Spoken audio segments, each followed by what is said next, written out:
Somewhere between 50 and 60, your legs started losing a fight you didn't even know you were in. Not muscle first, strength first. That's the part nobody tells you. After 60, you're losing strength almost twice as fast as you're losing muscle. About 3% a year, every year, gone. And it's not random. It's your fast twitch fibers, the ones that catch you when you trip, that get you up out of a chair without thinking, quietly converting into slow ones. That's why a fall that used to be no big deal now isn't. That's why stairs got harder. That's why standing up from the couch turned into a two-step production. Here's the good news, and I mean this.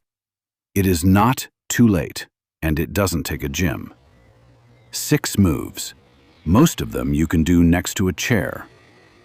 Let's fix this.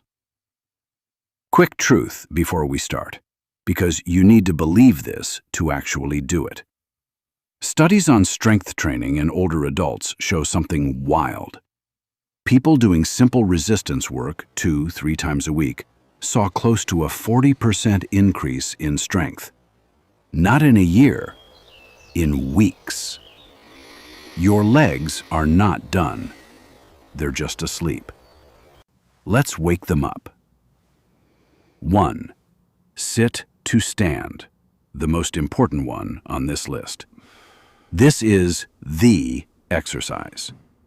If you only do one thing today, do this. Sit toward the front of a sturdy chair, feet flat, hip width apart. Lean your chest forward slightly and stand up. No hands if you can help it. Sit back down slow, controlled. Don't just drop. This is quads, glutes, and core all firing together, and it's literally the exact movement you use every single time you get out of a chair, off the toilet, out of a car. You're not just building muscle, you're rehearsing independence. 8 to 10 reps. If it's too easy, cross your arms over your chest instead of using your hands. 2. Seated marches. Sit tall, feet flat, knees bent to 90 degrees. Lift one knee up toward your chest like you're marching in place. Pause at the top for a second. Lower it slow. Switch legs. This rebuilds your hip flexors, the muscles that lift your foot when you walk. Weak hip flexors are why people start shuffling instead of stepping. We're not letting that happen. 12 to 15 reps per leg. 3. Standing heel raises. Stand behind your chair, hands resting on it for balance. Rise up onto your toes, hold for a beat, lower down slow. Your calves do more than you think. They're your spring when you walk, and your brakes when you catch yourself from tripping. This is one of the most underrated exercises for fall prevention, period.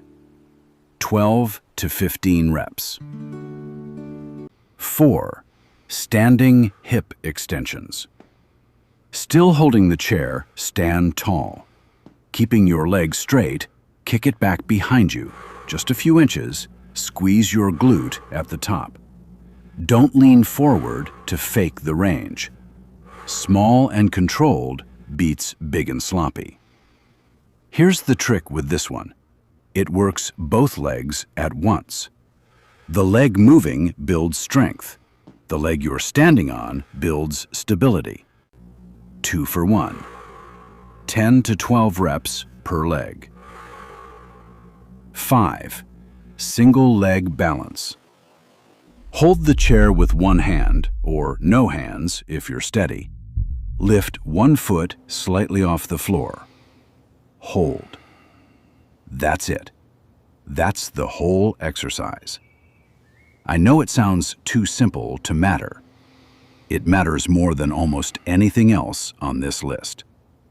Falls don't happen because people are weak in a gym. They happen because someone's foot catches something and their body doesn't know how to recover fast enough. This move trains that exact reflex. Hold 15 to 30 seconds per leg, 2 to 3 rounds. 6. Step-ups. Find a sturdy step. Bottom stair works fine. Step up with one foot, press through your heel, bring the other foot up to meet it. Step back down. Same leg leads for the set, then switch. This is the closest thing on this list to real life. Stairs, curbs, getting into a truck. If step-ups are hard for you right now, that's exactly why you need them. Not a reason to skip them. 8 reps per leg. Use a railing if you need it. No shame in that. That's what it's there for. Here's how this works in real life, not theory. 2 to 3 times a week. Not every day. Your muscles rebuild on the rest days, not the work days. 1 round of all 6, resting when you need to. That's it. 15-20 minutes. And go slow. Slow is not the easy version. Slow is the effective version. Anybody can rush through a rep. Control is what builds the muscle. Nobody's legs get weak overnight, and nobody's legs get strong overnight either. But every single person who's done this, every one, starts exactly where you are right now. You don't need to be able to do all 6 perfectly today. You need to do what you can today, then again in 2 days. That's the whole secret. There isn't a bigger one. Your legs got you this far. Let's make sure they keep doing it.